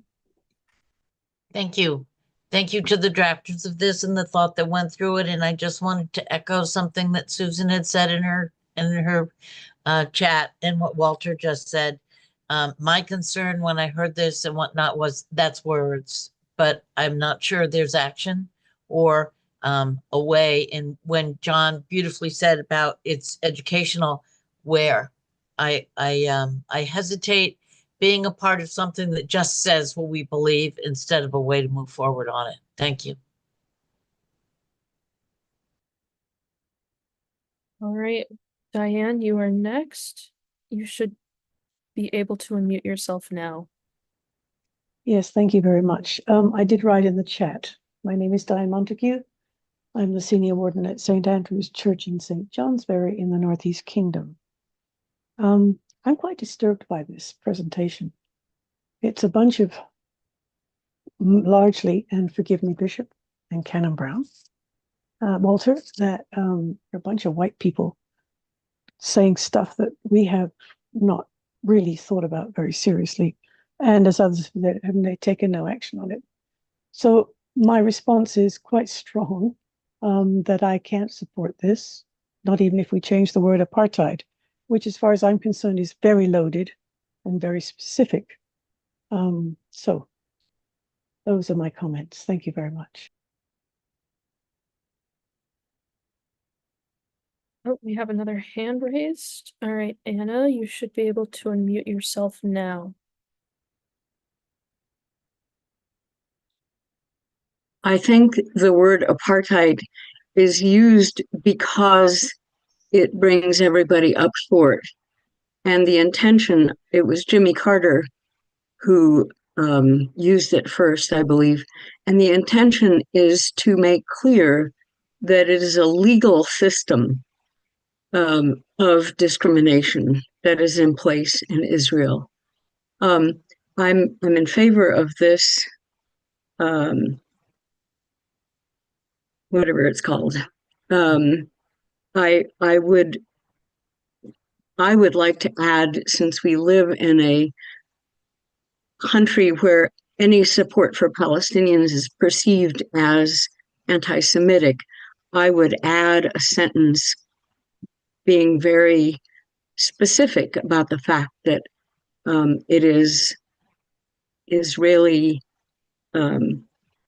apartheid laws that we are against and not the Jewish people. I think it would be an important signal from our dioceses to those Palestinian Americans and Jewish Americans who are trying to combat the discrimination that's happening in Israel and Palestine, the areas under Israeli control, for us to adopt this resolution. Thanks. Oh, I'm Anna Kennedy from St. Andrews in St. Johnsbury. All right, thank you, Anna. All right, John, you have your hand raised, and you will be able to unmute now. Thank you. So, as it says in the resolution, this is not something that was just invented up by people in Vermont or Wally and I. This comes from the Quakers, from the Friends, who have a long history of opposing apartheid in Israel. And apartheid. You're right. Sorry. Apartheid, it's a South African word, as Walter said. So in Vermont, the Quakers are looking at Vermont because there is a group of people, there are several groups, Jewish Voice for Peace, Vermonters for Justice in Palestine, the Palestinian Coalition for Freedom of Palestine. There are groups in Vermont, for some reason, who have come together on this issue, and they are getting signatures in Burlington, and they walked around Burlington last year, and we got 1,500 signatures, and it went before the city council to vote on, because you need 1,500 signatures, 5% are voted, and it was rejected by the city council. Also, Burlington is home if you remember, of 3 Palestinians who were shot on North Prospect Street last year, which made national news, right down the street from the Quaker Meeting House and from Mojave Zedek. So this resonates with people in Vermont. And there are teams in all of the major communities in Vermont going out trying to, Winooski and Montpelier, Brattleboro, Bennington, and Burlington, looking at. I have taken it on to the churches because the churches have been silent in this. This isn't anti-Semitism. Criticism of genocide is not anti-Semitism. And that's why I brought it to the dais. But there is a frequently asked questions on their website. Why should my church or diocese take this pledge? Let me just read it to you so we understand what this is about. Taking this pledge brings your congregation or diocese into solidarity with people suffering through oppression and is in direct response to calls made by Palestinian civil society and Palestinian Christian leadership. They have asked for international support and action as they seek liberation from occupation. Clearly, naming the truth of apartheid and pledging to work for its end are powerful acts of nonviolent resistance that can bring change. Thank you.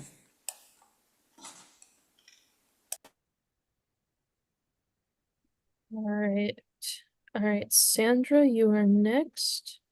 You should be able to unmute yourself now. I'm concerned with others who have spoken about the importance of this resolution and wishing that we could put action with it. I mean, we're only making statements, but we aren't following them up with some action. That's a question.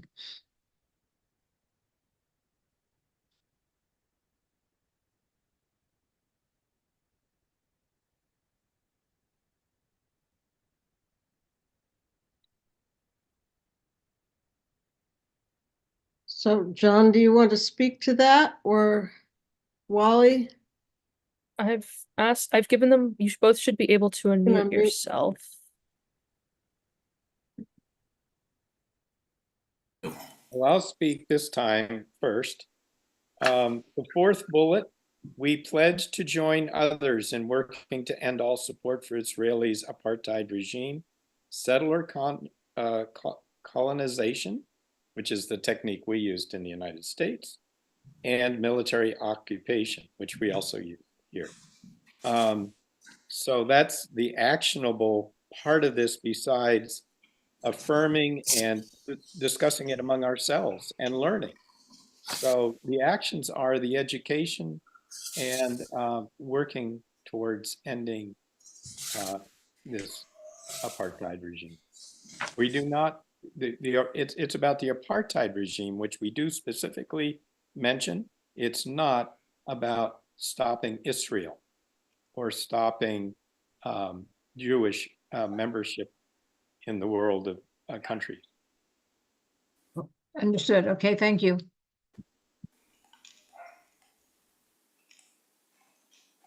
All right, our next hand is from Chaz and Becky Collette. You should be able to unmute yourself now.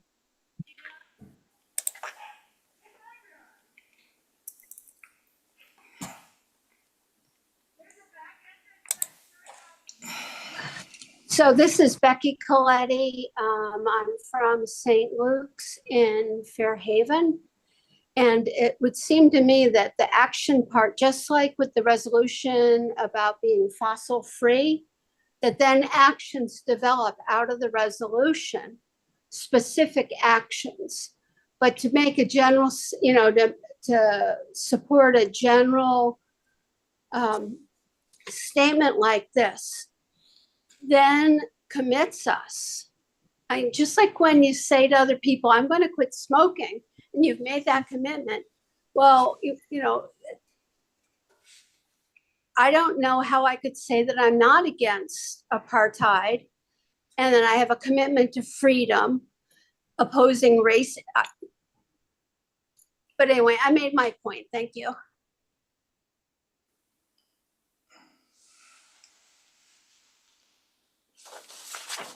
Right.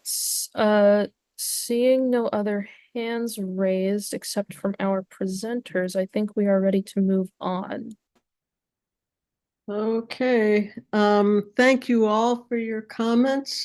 Just in closing, since that is the last resolution I'm going to be talking about today, I just want to say, please read the resolutions themselves very carefully and also the explanations, which will sometimes answer questions you might have or lead you down some other very interesting paths you never might have thought about. So these are there for you to follow up, and I look forward to presenting them again on Thursday. Thank you. I do see we have a hand raised. Boris, you should be able to unmute yourself now.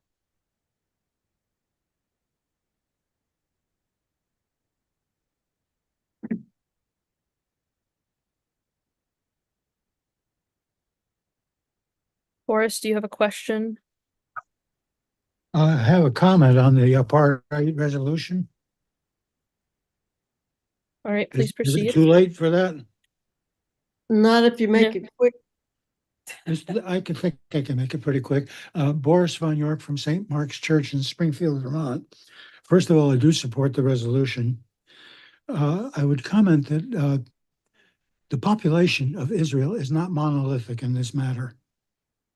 There's a fair amount of dissent. Also, to take action, I have one very modest proposal to help. There is an organization called the New Israel Fund that is attempting to foster a properly democratic Israel. They can be supported. That is what I have to say. Thank you.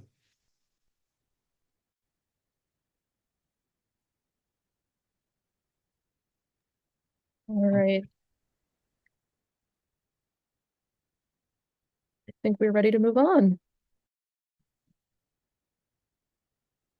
Thank you, everyone, for your discussion and questions and comments. I'm looking at the clock and know that it's been a long day for most of us. I don't want to hold us here longer if need be, but there is some final information to share and discuss to prepare us for the business session. The other major component of what we do at that business session is election of various new members to 8 different bodies of the diocese. And I'd just like to briefly introduce those elections that will be part of our time together next Thursday.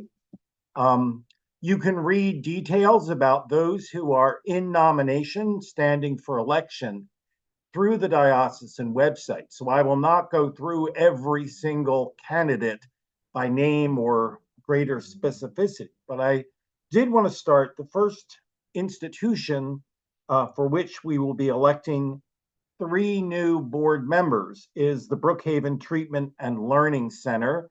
Those are 4 nominees standing for election to the 3 slots on their board of trustees.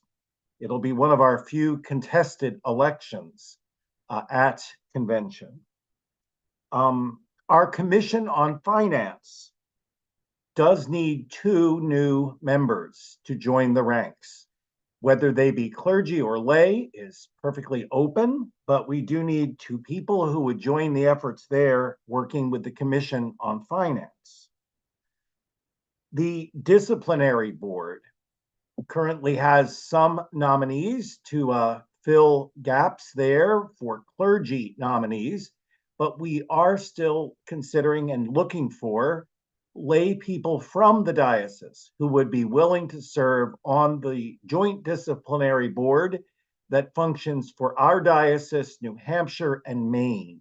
We have a joint agreement to live out the Title IV disciplinary canons with this jointly held group. And we do need 2 more people who would serve on that board. There is a need for a clergy representative to serve in the provincial synod or conference, as we've heard it referred to, and ideally to have an alternate clergy deputy if we are so able to find a candidate who'd be willing to serve that role. The Rock Point Commons Board of Directors is to elect one new board member. There is a nominee in place for that particular board. The Rock Point School Board of Trustees will be electing some new members to their board. And we do have a few nominees who have placed themselves up for election. The Standing Committee of the Diocese, which needs one new clergy person and one new lay person for a 4-year term. There are at the moment 2 candidates who've put themselves forward for those roles. And then the trustees of the Diocese of Vermont. There is a need for someone to stand for election for a 3-year term, could be either clergy or lay, to serve along with others as a trustee of the diocese. You see that there are plenty of open spaces, nominations still needing to be made to fill the ranks of all of these 8 institutions in the life of the diocese. You can still, at this point, if you feel so moved, submit yourself as a nominee to stand for election, and can do so as late as this coming Sunday, November 10th, by 5 p.m. The nomination form is available on the diocesan website under the convention panels. And if you submit yourself as a nominee for one of those positions, we can have you on the slate for consideration and possible election at the Thursday business session of next week. So those are the elections that we have to look forward to. And I encourage you to go to the diocesan website to review all of the candidates who are standing for election and to learn more about each of those bodies if you might have interest in serving on one of them in the coming years. So I believe that covers the basic business of what convention's business session will look like next Thursday. Which means we can do a few final housekeeping matters and hopefully be able to adjourn tonight.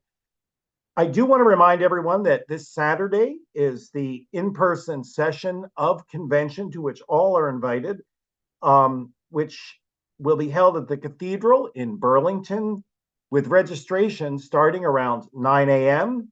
There will be coffee, tea, and some other nibbles as you arrive. The program will get started by 10 o'clock and run until 4 p.m. We will encourage people who are coming, if you can, to carpool and make use of the parking that is there at the cathedral, but you're also going to need to use some nearby parking garages in order to park well. We ask you to consider bringing a personal handheld device that can be used to access both agenda items as well as worship materials for our time together. We are trying to limit the number of paper copies for all those materials we produce, but they will be available with a QR code for electronic devices. So if you can and are comfortable with that technology, do bring it along and we will save some trees. There is also a special contest at this year's involvement. It's the Communion Bread Bake-Off. And I wanted to let Jenny Knowles, if she would, say a little word about that. We're encouraging as many people as possible to bring a submission for that contest. Jenny, can you speak to that? Sure. I also have a couple other things to say, but I'll talk about this first. So what we're asking people to do is make some gluten-free communion bread that is not crumbly and delicious, and to make 2 portions, 2 loaves, whatever you want to call them, one of which will be consecrated and used at Eucharist, and the other will be used in our contest, our bake-off, and we'll have a blue ribbon panel of people voting on them, and the winner will have their recipe published in the Mountain, and that bread will be used for communion for next convention. So you don't have to let me know if you're bringing it, but just bring it on Saturday if you want to. If you look on the Mountain, you'll see my contact information if you have any questions. And the other thing, I'm going to put a picture in the chat. So just give me a second. Shoot. Okay, so we have this photo frame that has been traveling around to a few parishes. It will be at the cathedral at convention, and I'll be taking pictures of single people, groups of people, and it'll be used for diocesan communication purposes. And hopefully we'll have a really fun slideshow to show next Thursday at the business section. So if you don't want your picture taken, avoid me. And also know that if you do consent to having your picture taken, it might show up in a future slideshow. And it's really fun. And the purpose of it is just to make us come together as a whole diocese and realize we're all part of this together. So if you really want your picture taken and you know your little group you want, definitely come find me. And if anyone would like to bring some nibbles, as Paul said, to help with the hospitality, feel free to do that. We'll have the usual bagels, fruit, things like that. But if anyone has anything they'd like to bring, just feel free. I think that's all. If anyone has any questions. Great. Saturday should be a marvelous day at our cathedral. It's going to be so fun. I can't wait to see everybody. Yes. Convention. And then the final word is to say a little bit about next Thursday evening's business session, where delegates will all gather for the business of convention at 6 p.m. using Zoom. It is advisable for everyone who is coming to that session to log in about 30 minutes at least in advance of the start time, so around 5:30. This allows us to, behind the scenes, be able to assess who is present, take attendance, be able to formally establish a quorum so that we can proceed as the gathered convention of the diocese, and have all of our credentials set and ready to go for election purposes. It is wise. I noticed some people tonight are joined together on one screen on one device. If you are separate delegates, individual delegates, that you try, if at all possible, to log into that business session on separate, distinct devices within your household. That helps in terms of the voting process, the counting up of attendance and quorum, and is really critical when it comes down to the voting process more than anything. There is going to be utilization of Election Buddy, an app that we've used successfully in the past for some of our elections that will have to take place. And I wanted to let Sophie Kitchpeck say a little word about that and what we can expect or need to know about utilizing that. All right, folks. So for this convention, we will be using both Zoom polls and Election Buddy. So we're going to start with a Zoom poll. It should show up on your screen momentarily. It's just a nice, simple practice question. And so I will launch that now. We are going to be voting whether or not we should be extending winter by 1 month.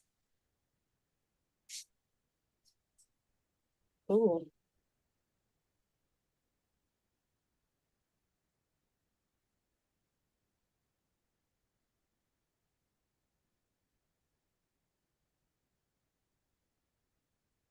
All right, I'm gonna go ahead and end that poll.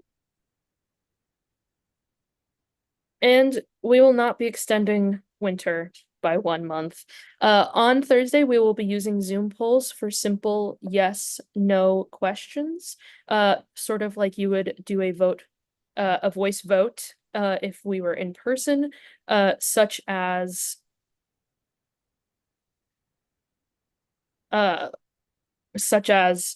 voting to approve the rules of order and stuff like that. So our other tool that we will be using is called Election Buddy.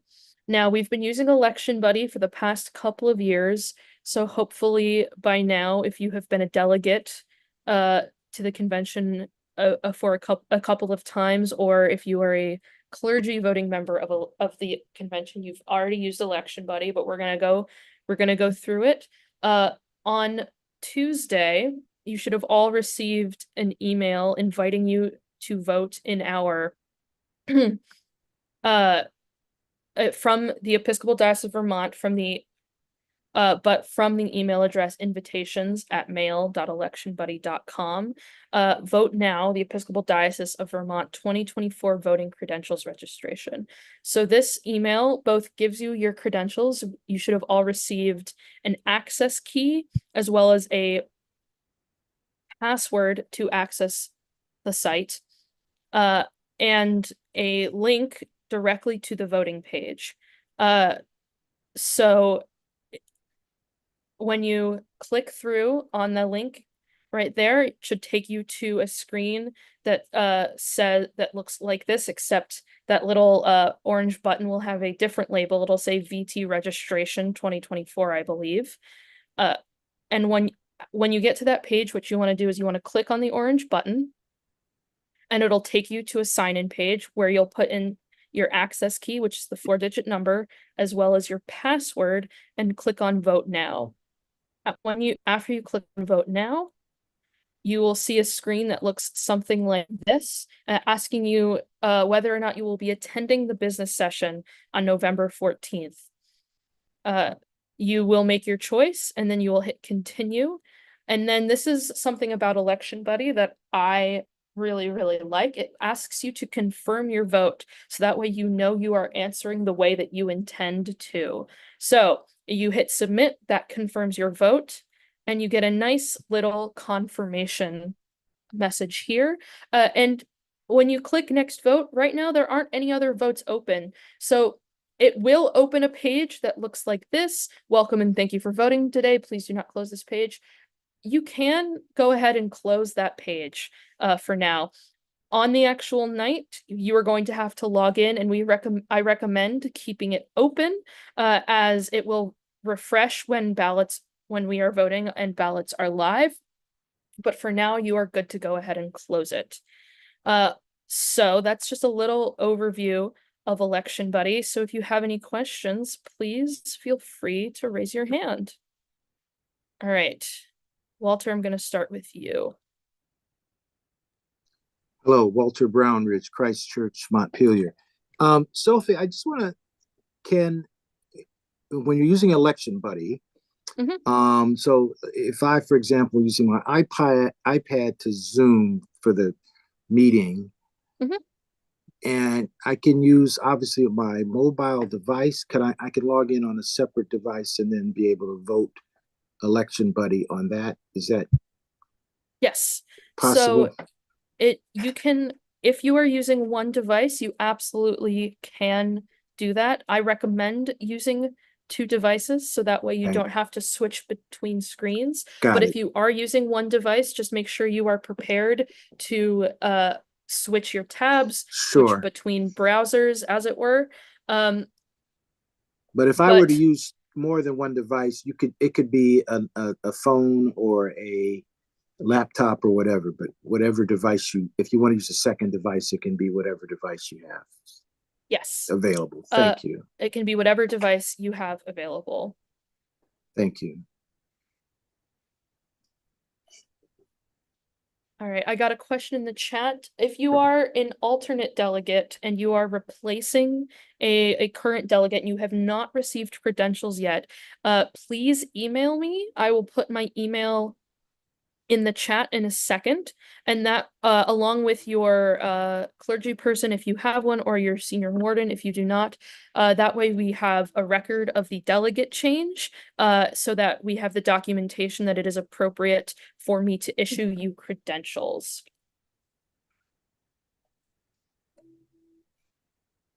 And I will move on to the next question momentarily.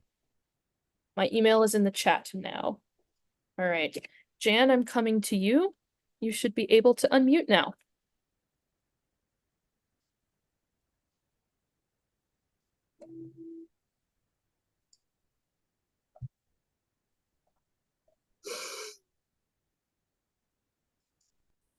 Jan, do you have a question?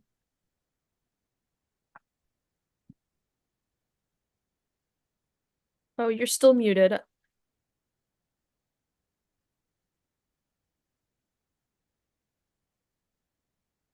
Jan, you need to unmute. I couldn't unmute. I just got a pop-up thing saying that allowed me to unmute, but there was no pop-up earlier. I could not unmute. Believe me, I was trying. I also cannot find the invitation for next, the invitation from the voting thing in my inbox or in my trash or in my junk mail. I just went through all those and also did a search for the word invitation. Can I get it sent again? Is that possible? Yes, so I can absolutely send reminders to folks if they are not able to find it. What you should do is please just send me an email so that way I know who to look for. It's a little difficult for me to search through all of that right now. No, while I will we're send talking it. I about saw your questions. email in the chat thing. I'll go through my inbox again because obviously I was a little preoccupied with also trying to listen and stuff. But I could not find it. I have the email telling me that it's going to be sent, but not the email itself. So, okay, thank you. Absolutely. So just send me an email and I'll look through and I can resend you your credentials. And that's another important thing is if you haven't seen it yet, please email me, as well as please make sure to save the email with your credentials because you will need them on the night. If you've been a delegate to our convention, if you voted in our convention before, you may have use the helpful little save password, username and password function available in many web browsers. And one of the most important things is to make sure that you are not using your old credentials because they will not allow you to vote. I think that's it for me. Are there any more questions about our voting procedures?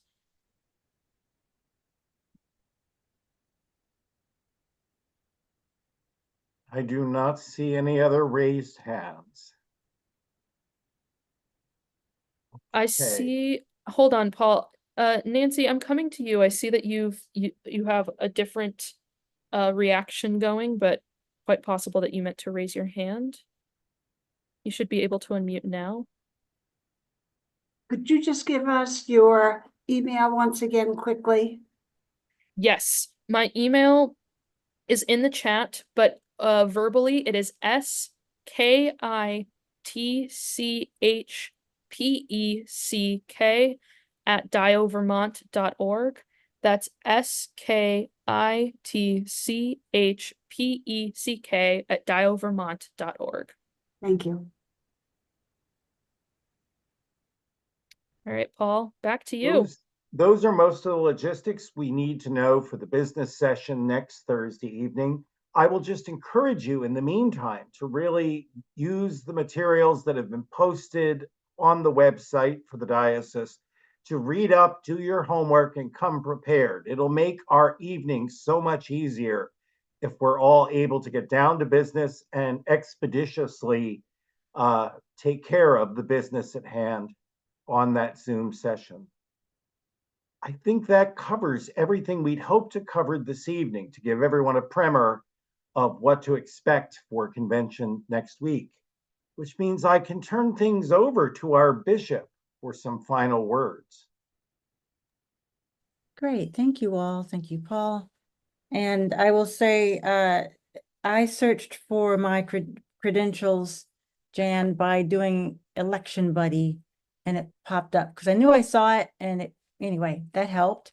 And I recommend having a phone handy so that then you can keep your voting on that and not mess around with your computer screen if you have both.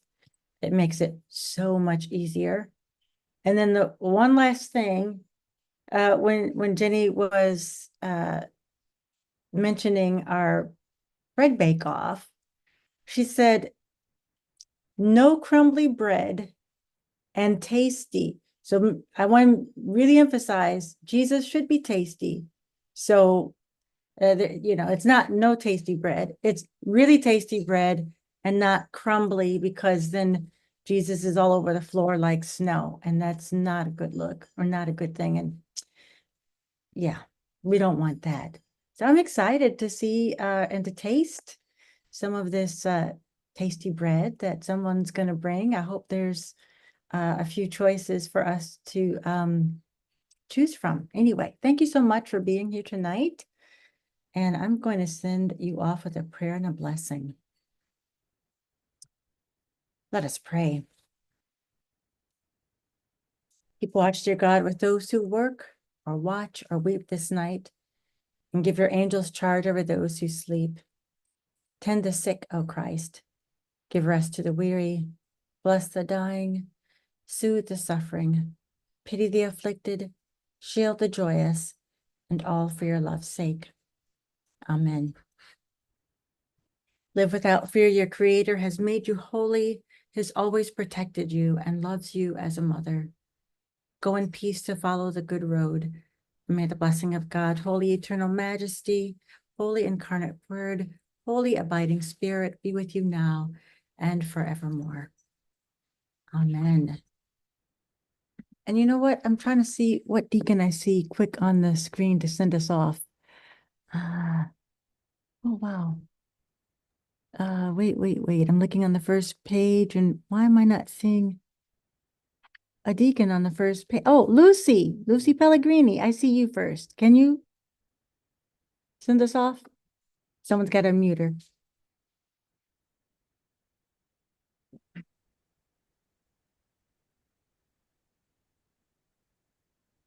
Go in peace to love and serve the Lord. Thanks be to God. Good night, all.